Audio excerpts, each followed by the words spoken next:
যে দাবিগুলোর ব্যাপারে আমরা সংসদে কথা বলার চেষ্টা করব। এক নম্বর দাবি হলো গাইবান্ধা পশ্চাৎপর জেলা, এই জেলার গরিব মানুষের, মধ্যবিত্ত মানুষের ছেলেমেয়েরা লেখাপড়া করতে পারে না। এখানে মেট্রিক পাস, ইন্টারমিডিয়েট পাস করার পরে এসএসসি এবং এইচএসসি পাস করার পরে তারা ঝরে পড়ে।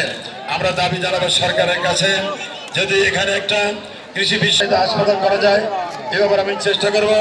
ওই সাথে বাংলাদেশ জামাত ইসলামীর পক্ষ থেকে আমি আবেদন করেছি, যদি ইসলামী ব্যাংক হাসপাতাল, মেডিকেল কলেজ অথবা এমনিসিনা হাসপাতাল, মেডিকেল কলেজ আমরা করতে পারি, তাহলে গাইবান্ধার চিকিৎসা সেবার মানটা আরো উন্নত করা সম্ভব হবে।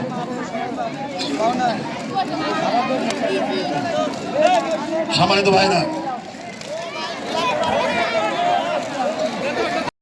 রমজানের রহমত, মাগফিরাত এবং নাজাতের এই মাসে আমরা রহমতের পর্বে এখানে সমবেত হতে পেরেছি। যে আল্লাহ রাব্বুল আলামিন আমাদেরকে এমনি এক সুন্দর পরিবেশে আমাদেরকে একত্রিত করেছেন, সে আল্লাহ শুকরিয়া আদায় করি। সবাই বলি আলহামদুলিল্লাহ। সম্মানিত ভাইরা, আমি কুপ্তলাবাসীর কথা ভুলতে পারি না। আমি আমার জীবনে 66 বছর অতিবাহিত হচ্ছে, এর মধ্যে 36 বছর আমি কুপ্তলায় কাটিয়েছি। কুপ্তলা আমিনিয়া দাখিল মাদ্রাসা, এই মাদ্রাসায় আমি 35 বছর শিক্ষকতা করেছি।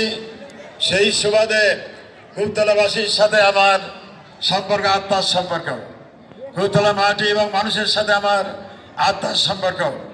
বিগত 2014 সালের উপজেলা নির্বাচনে কুপ্তলাবাসীর সর্বপ্রথম নির্বাচনের জোয়ার তুলেছিল, ফল তুলেছিল।